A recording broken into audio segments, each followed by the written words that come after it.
Right, hey guys, and welcome back to the Crawl Room. We're here once again in this wonderful ranty room for all things Formula One. So, the Canadian Grand Prix has come to a close, and what can be said about that one?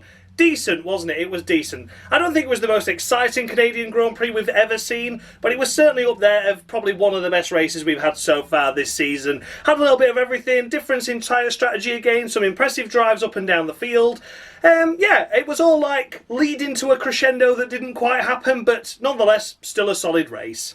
So if you've seen this series before, I award the drivers out a maximum of 10 points based on their overall race weekend's performance, and I go all the way down to 0 if they have a particularly bad one. Take a look out for bonus points there. Sometimes not for some drivers do something extra special during a race. On the rare occasion I do all minus points, those drivers do something extra special, but for all the wrong reasons. Let's take a look at the current Crawl Room standings then going into this episode. It's on the screen now for you to take a look at. Have a look and see where your favourite driver currently is, and based on how well they've done this weekend, can you see them going up? Can you see them going down? As mentioned, it was an interesting race. Some drivers did really well, some drivers did really badly, and yeah, there's a driver there, Liam Lawson, on his final warning. He can receive no more of the week. So, will he be disqualified this episode, or will he just hold on for yet another race? You'll have to wait and see. Max Verstappen down there with nil points, courtesy of his antics down at Spain, and we've got it all quite tight at the top as well. So, yeah, still a lot to play for. Let's take a look at the team standings while we're here then as well, shall we? We may as well. As always, this is made up of a combined total of what the drivers are awarded in their race respectives. But, of course, I can manipulate this separately, such as bonus points if the drivers under-deliver for what the team have done for them, or minus points, as you can see, for the RB and Ferrari squad for when they really get it wrong and screw their drivers over, be it pit strategy, mechanical failures, etc, etc. So yeah, it's a long hold season on the team wall as well, and yeah, by all means it's still not fully decided. Without further ado then, let's kick things off with the race winner then, shall we? George of the Russell, watch out for that win. Here he is securing victory after getting pole position in qualifying as well. What a sublime effort by George of the Russell. So happy for him. He's had a great season this season. You know, like top 5 finishers, we call him a bit mediocre because he's been outperforming that Mercedes car at times and getting it on podiums where it doesn't necessarily belong. Here at Canada, the car looked like it had pace for podiums, and here he is securing victory. He's done a solid job. I don't really think there's much that we can say about George's race because he was controlled, and that is really the word that would describe his race and his whole weekend, to be honest. It was just faultless, really. The whole thing from start to finish, no issues. Really not a problem at all. And yeah, short and sweet really for George of the Russell. It's 11 points. I'm giving him a bonus point for that, you know, because we've seen times a couple of seasons ago where he has strong performances and then fades away. But this time around, he seems much more measured in his approach. He's getting the qualifying together, and then when he gets the qualifying together, he's able to go forward and get the result. He really does deliver. If he has a tough qualifying, he sort of stays where he qualifies, and that's sometimes a good thing to have if you get your one lap pace right, which George, for the most part this season, has done. He's done stunning this weekend in Canada.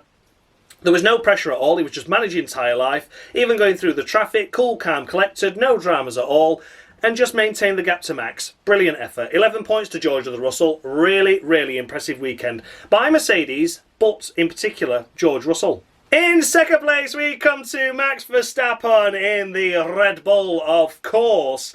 What can be said about Verstappen's weekend overall? I think it was solid, to be fair. I think he's done a good job there, lining up P2 and finishing P2 in a car that we clearly know isn't the dominant car. This time around, though, they were probably the third best car, but here he is getting second place. A good effort, a good effort. Just a shame, isn't it? You know, McLaren having a struggling sort of weekend for the first time this season, and Max still not able to secure a victory because Mercedes has suddenly come to the forefront. So yeah, a little bit unfortunate there for Max, but a good all of points. And then when a race like this happens, you kind of think Spain was needless, wasn't it? He lost 9 points with what he did with his antics of George Russell, and maybe altered his approach in how aggressive he was into turn 1 to try and get the lead off of George. You know, it's all mind games, isn't it? And I think he put himself under a lot of unnecessary pressure this race to not get a race ban.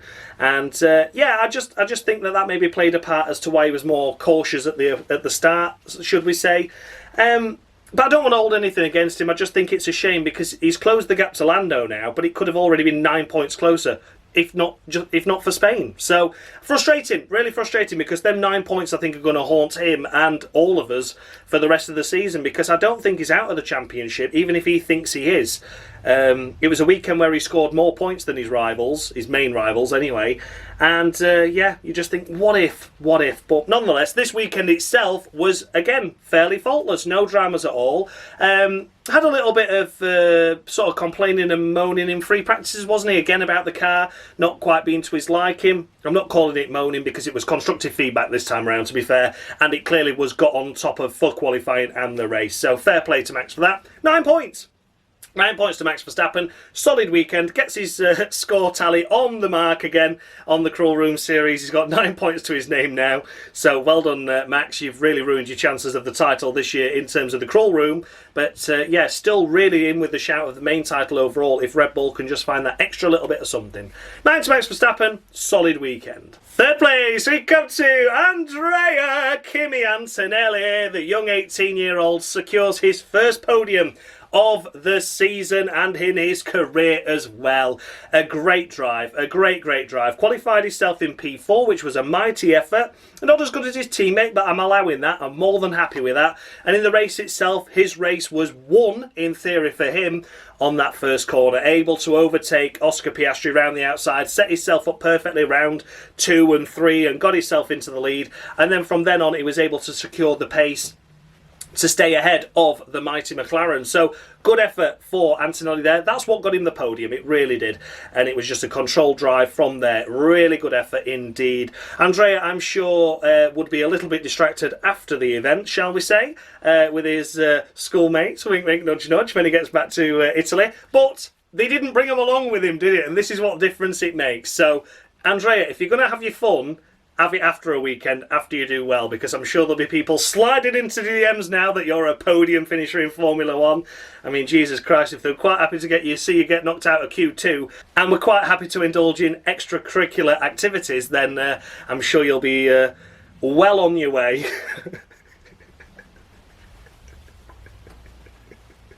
I'm not going to say anymore. But yeah, Andrea Kimi Antonelli, 9 points for me for him on the Cruel Room. What a fantastic effort. Great drive. Stunning performance. Really good. Been nice to see him be a little bit closer to George in qualifying. That's my only downfall. And maybe it could have been a Mercedes 1-2 had he locked out the front row with him. But he did a great job to secure his first ever podium in Formula 1 and Italy's first ever podium since Jarno Trulli in 2009 when Andrea Kimi Antonelli was literally a babby. So yeah, 9 points to Andrea.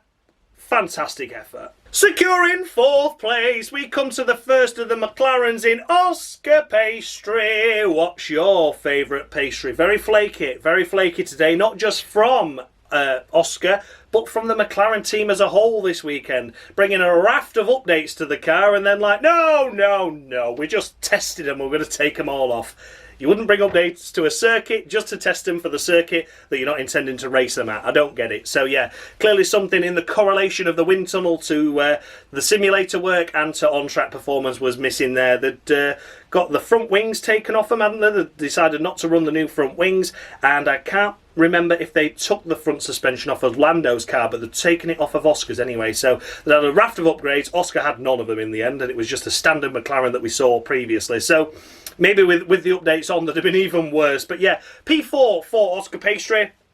Again, qualified himself in P3. To be fair, they didn't look like they had the edge over the Mercedes. I will give them that, but they certainly should have still had the edge over Max, and that's the main thing for me.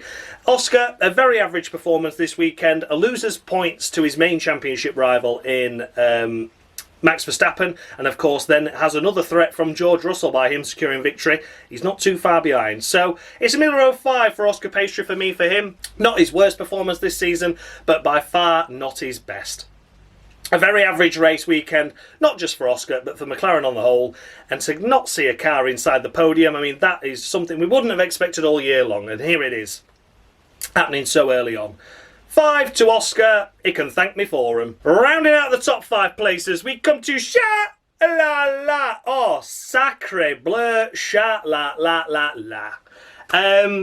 I mean, to be fair, the race strategy wasn't there for Ferrari. He was quite happy to stay out on those hard tyres for as long as he wanted to, but they pitted him early, then put him on the hards again, committed him to a two-stop. He's like, why have you done that? You've just boxed yourself into a corner. We can make no progress from here. And I agree with Leclerc on that.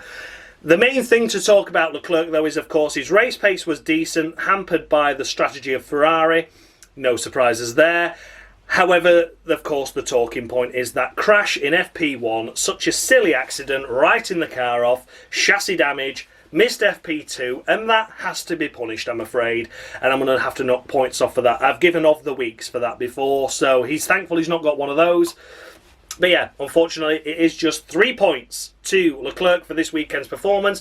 The performance itself was probably worthy of a 6, I would say. Not his best weekend by any stretch of the imagination, but at least it was a solid one. But I'm going to have to knock a few points off for what he did in practice, because that was a lot of damage, a lot of track time missed, and with that track time that he missed, potentially, had we got that data, had they got the knowledge, Ferrari might have been a bit more positive in going for the strategy that Leclerc was trying to do on the spot, maybe understood the car better and was able to qualify better, who knows. But yeah, he lost an hour and a half of practice, essentially, for a silly error. 3 points to Leclerc.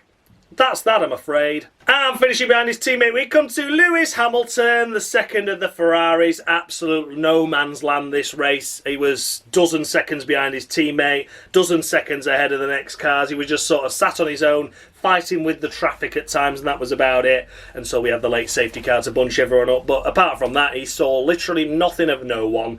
Apparently picked up damage on lap 13, which hampered his pace and performance, but I didn't see any pace and performance before lap 13, to be honest. And I just think, again, it's another one of these excuses that seems to be setting in quite a lot. Where it's once again, oh, it's bodywork damage, or it's this, or we had a slight technical issue that they're saying they had in Spain now for Hamilton that they only revealed after the race. And I just think, are Ferrari trying to make excuses for a driver that's clearly on the decline and they've paid a fuck ton of money for him? You know, a Formula One management, the Formula One management team of Ferrari trying to pander down the poor efforts and poor results of Lewis Hamilton. He's not gelling with the team. We know that. The race engineer is just not working, and that will take time. But there's just nothing coming from him. Apart from that China sprint race, we've really not seen anything of Lewis, unfortunately. And it can't always be because of a slight mechanical error, a slight bit of floor damage. Sometimes you're just going to have to own up and be, look, I'm sorry, I was shit that race. And Ferrari are going to have to say, look, Lewis, you were shit that race. You know, Sometimes truths have to be told. So yeah, it might have been damage. Apparently you hit a groundhog or something. But again, it's another one of these races where we've got an excuse as to why you had poor performance. But where was the one lap pace? Where was the pace up until the damage? It wasn't there. So unfortunately for Lewis Hamilton, it's 3 points. I really wanted this Ferrari thing to work out, you know. I really did. And it just hasn't. The car's shit. The car is shit, I'll give it that. You know, Leclerc's struggling in it, but Hamilton is struggling more. And I knew it'd take a few races to develop into a relationship where Hamilton was able to get the most out of it, but it's just not coming together, is it? So yeah, 3 to Hamilton. That's that, I'm afraid. A 7-time world champion, should be an 8-time world champion. I think we've got to look at it now and think that we've seen the best of him. I think we've got to say that. And that's a shame. You know, like I said, I really wanted the Ferrari thing to work out, and I just can't see it happening. So yeah, an unfortunate 3 points to Hamilton. I always hope I'm proven wrong, not just with Hamilton, but with any other drivers. But for now, the seed of doubt is only sprouted in my mind, it should be said. So, unfortunate one. 3 to Hamilton. That's that. Then, in 7th place, we come to Fernando Alonso in the Aston Martin. Well done, Fernando. A good haul of points here. 7th place, 6 points on the board. Fantastic effort. Best of the B team runners, quite comfortably so. Went for a 2-stop strategy, stopped towards the end, fell behind Hulkenberg, but then made the move to overtake Hulkenberg to get back as the leader of the B teams. Nothing else could have been done by Alonso this race, it must be said. He had a great qualifying as well. 6th was he in the end in qualifying, so a fantastic effort in that sense. And the race itself, finishing P7, could do no better than that. It's a perfect 10. Has to be a perfect 10 to Fernando Alonso. Good to see his mojo back. Picked up a couple of points last time out. Finally picks up some more points here. The tally for Aston Martin is growing. They managed to get back ahead of Stake Kick Me Up the Arse Sauber now, so that's some consolation to the points that were awarded. And yeah, we'll see how he gets on for Alonso, but now it's been 2 good races back-to-back. I think he's found his feet again. 10 points to Alonso. He could do no more this weekend. And then in 8th place, scoring back-to-back points for the state Kick Me Up the Arse Sauber squad, we of course come to Nico Hulkenberg.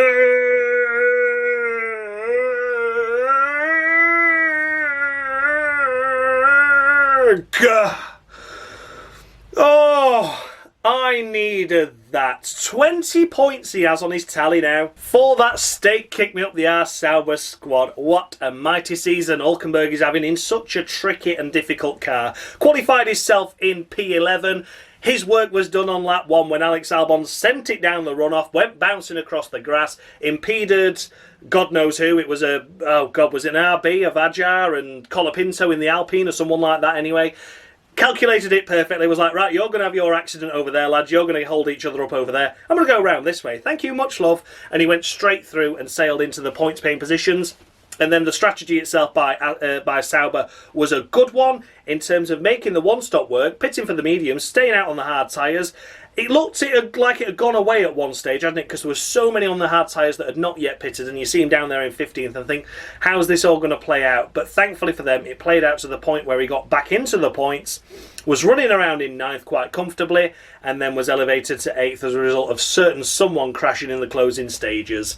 A fantastic effort by Hulkenberg. It's great to see. The updates have clearly played their part at Spain and are working here well as well.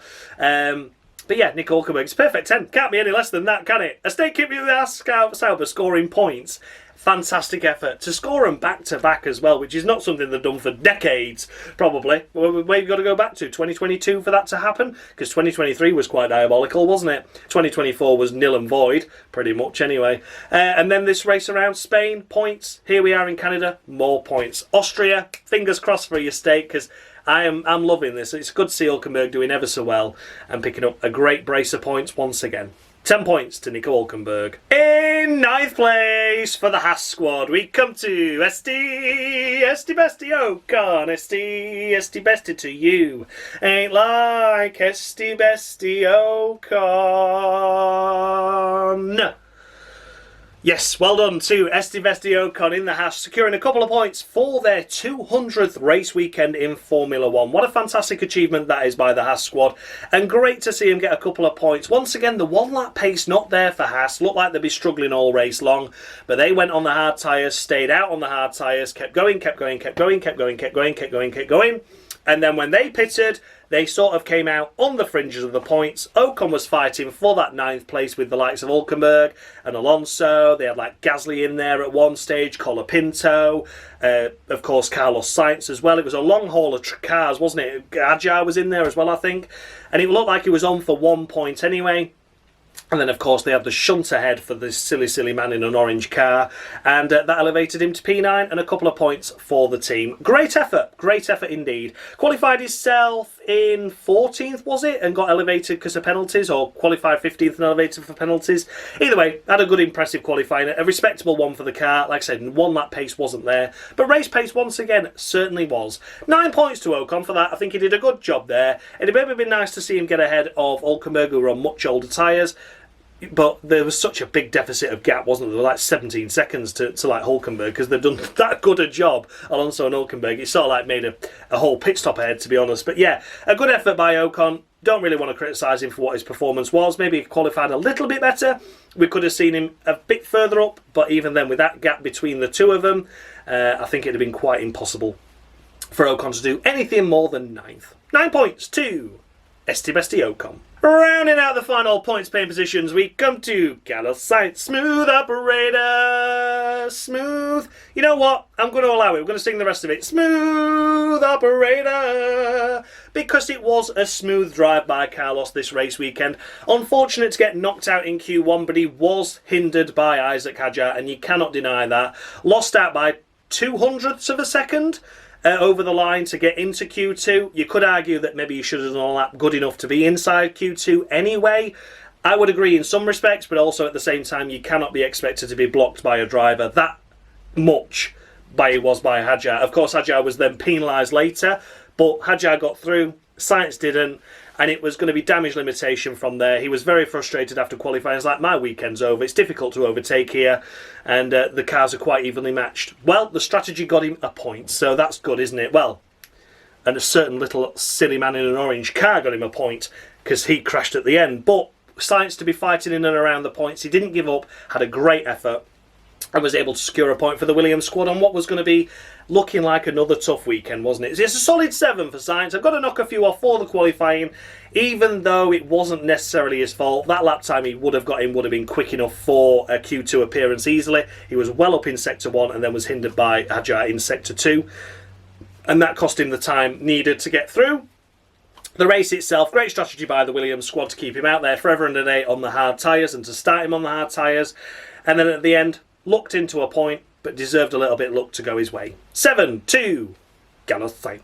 11th place, we come to Oliver Bearman in the second of the Hassers. Just missing out on the points here in P11. Probably the worst position to finish in Formula 1, to be honest with you. But Ollie Bearman this weekend was once again solid, if unspectacular. I can't quite remember where he qualified, but I think he got knocked out in Q1, if I remember rightly. I probably remembered that wrong, and I'll get slammed in the comments. How dare you? And the race itself didn't quite get a point, while his teammate did achieve that. So, a solid enough drive, but nothing impressive. Not as impressive as his teammate. I've given him 6.5. Don't come at me for fuck's sake. I think it was a solid enough job, but there was more impressive performances in and around. You know, certain drivers made big gains. Carlos Sainz gained 6 positions. Of course, Ollie Bearman started on the hards as well, did he? Or was he on the mediums? Either way, can't remember. Apologies if I'm wrong. Apologies if I've got his qualifying position wrong. I can't remember anyone. It's too bloody hot in this cupboard. But yeah, it's 6.5 to Ollie Bearman.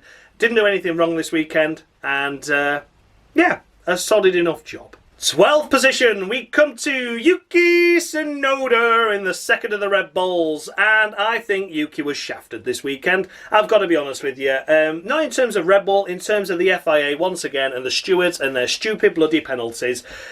Oscar Piastri tagged the wall in FP3 and got himself a puncture, which is a shame. He hit the wall of champions, damaged the right rear tyre. Apparently you can't keep cars driving round in dangerous conditions now, but Oscar was allowed to because it was just a puncture. I don't know. I don't make the rules. The stewards do. And, of course, a heavily hindered, heavily compromised, damaged race vehicle on the track brought out the red flag because he dumped his remnants of his wheel rim at the exit of Wall of Champions.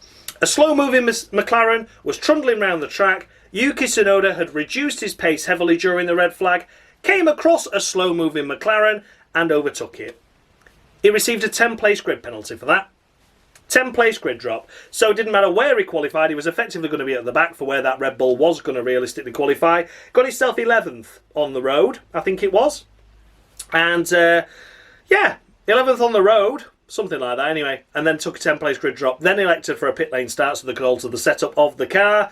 And then recovered to finish P12 here in the end. Shafted by a penalty that wasn't warranted. How on earth can you say that you don't allow cars to drive around in damaged conditions anymore, damaged/dangerous conditions, then allow Oscar to do it, and then punish a driver for overtaking a very slow-moving car because it's damaged? Don't fucking get it. Don't get it.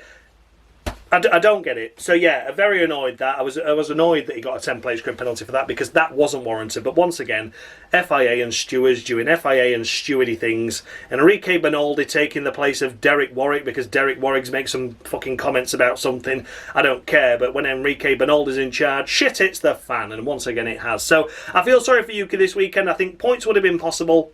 With a P11 start especially, if he'd have gone on the hard tyres, he could have had good pace and maybe got where Alonso was. I think that's a fair effort, and I don't think you can expect much more of that second Red Bull car. As it was, shafted before his weekend even began with a stupid bullshit 10-place grid drop. It's a Miller 05 to Yuki. Miller 05 to me for him.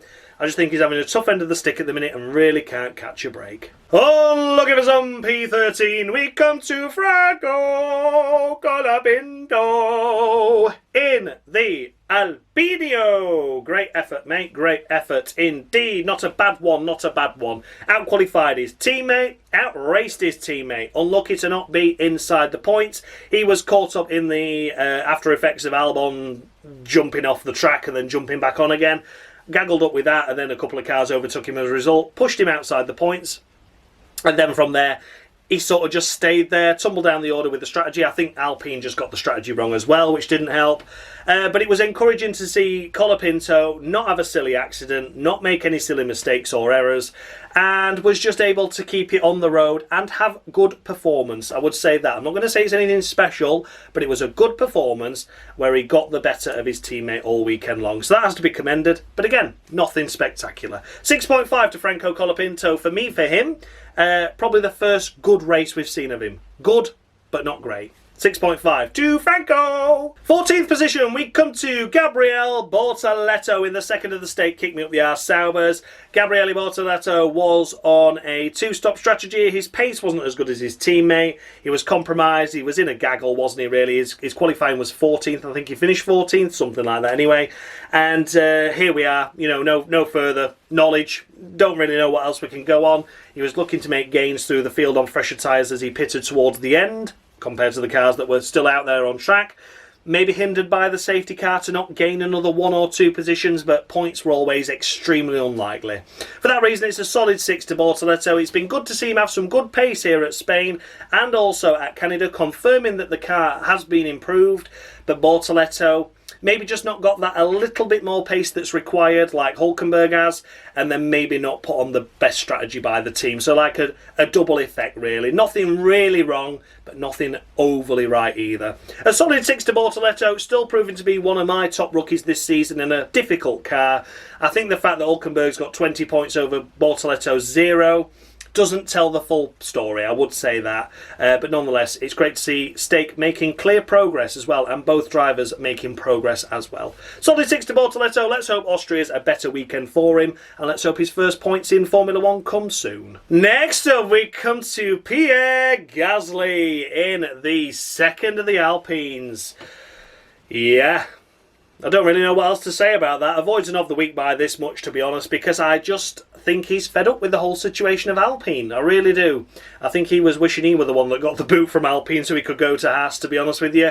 It's just pure frustration, isn't it? He's with a team that he thought something was going to happen. He got out that Red Bull programme. His career had effectively been saved from the depth and despair of Red Bull. He joined the Alpine squad thinking something good was going to come of it, and nothing has. Nothing has, and it's a shame, isn't it? It really is. I don't know what else I can say, to be honest. I think he's just frustrated, and I think this is showing on track now. I won't be generous with him all the time, but I'll be generous with him on just this one occasion. He gets 2 points from me, and that's as much as he's getting. He can thank me for them. If his poor performances continue, he will be given an awarded of the weeks many, many times. Before an eventual disqualification. It's a shame. It's a shame to see Gasly not have his mojo, because we know how good he can be. He was really good on the brakes. He's really good with one lap pace, but he's just got to have the fire in his belly to do it. And I think at the minute, he's just going to Alpine to take a paycheck. It'd be lovely to see him turn up at something like Cadillac. You know what I mean? I'm not sure how he's contracted with Alpine, but it'd be good to see him get a new start in his Formula 1 career, even if it doesn't mean race results or race victories or podiums or anything like that. At least it'll just be somewhere different, because I think Alpine's just as bad as Red Bull in terms of toxicity with their drivers and the team and how it's managed. And, well, you can see with just the revolving door of personnel coming in and out, in and out, in and out, in and out. So, yeah, Gasly clearly getting a bit fed up of that, clearly getting fed up at the lack of direction from Alpine. I don't know what's going to be next for him in his career, but at the minute, it's just not going well, is it? 2 to Gasly. That's that. First of the Visa Cash App Maxi Tampon RB. Buy one, get one free. Don't forget your Alpha Tauri, your Taurus, or your Menardi is up next in Isaac Hudge. Isaac Hudge.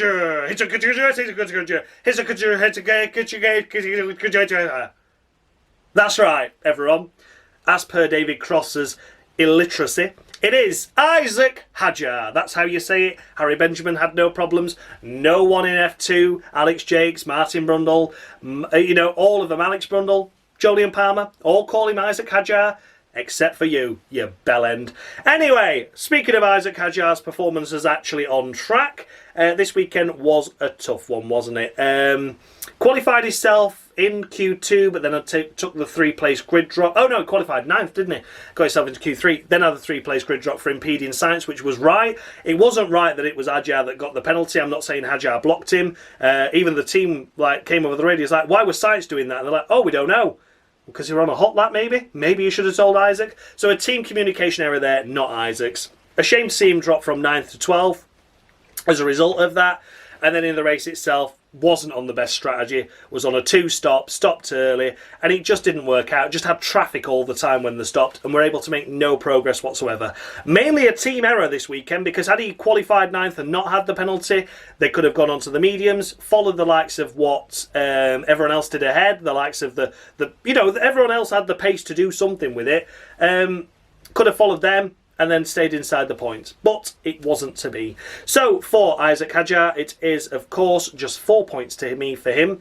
I think it was a tough weekend, but it wasn't all he's doing. 4 points to Isaac. Maybe a little bit harsh, that by a point or two. But, yeah, a lot of other drivers did better. But I don't think it was all Isaac's fault. Then we come to the last of the finishers in ooh, me wrist, oh, I can't race in Spain, I can't race in Spain because I've been punching doors. It is, of course, Lance Stroll!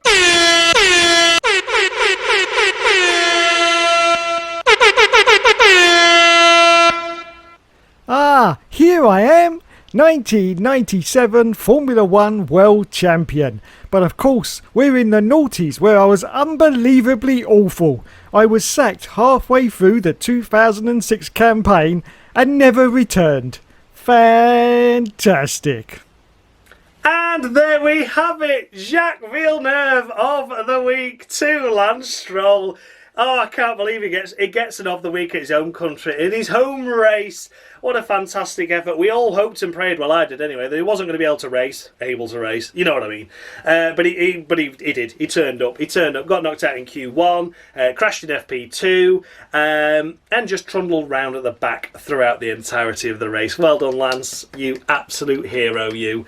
Yeah, I think it's a final warning for him now, this, isn't it? Is this the last of the week he can be awarded, so any more he'll be disqualified? I think that's the case anyway. Certainly been racking him up this season, hasn't he, after such an impressive performance, an impressive start to his Formula 1 campaign this year. It all comes tumbling down, doesn't it?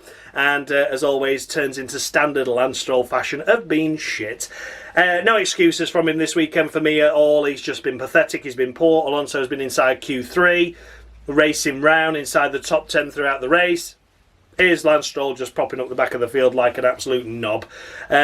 Yeah, can't say any fairer than that, really. It's of the week to Lance Stroll. Then we come to the list of retirement, so the last to retire in the race, which means it's the first on the list, of course. It is Lando Norris.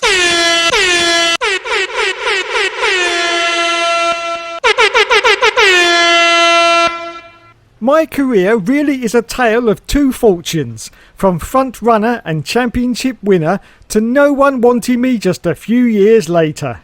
I guess falling out with every team manager and teammate doesn't help, but can you blame me? I'm Canadian. Jesus, all hail me.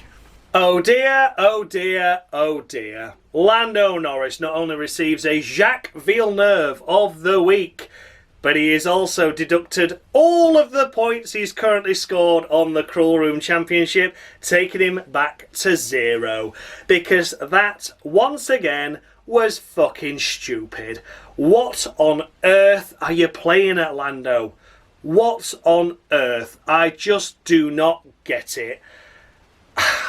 The only saving grace is he didn't try and blame anyone else but himself. I respect that. I do respect that. But apart from that, my God. My God.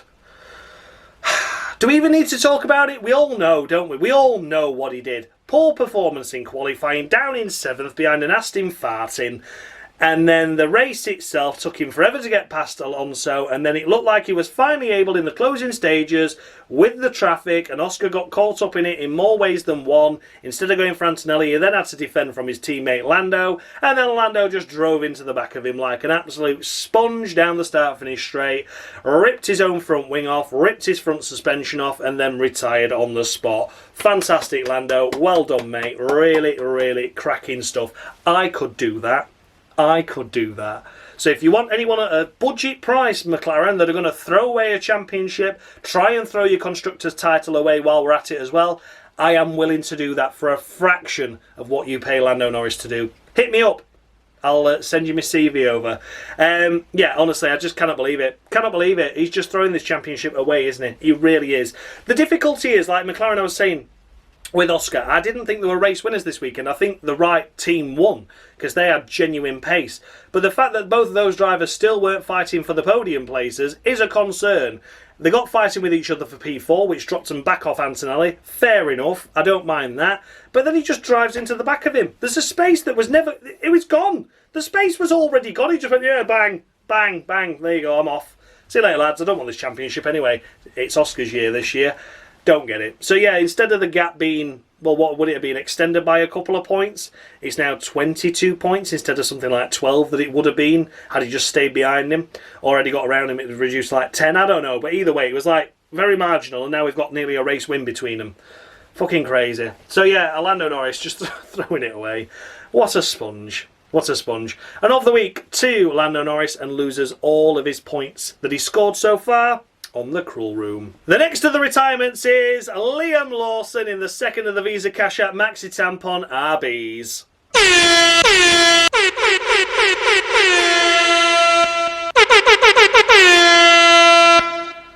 Hey, hey, hey, you've been disqualified, you bastard.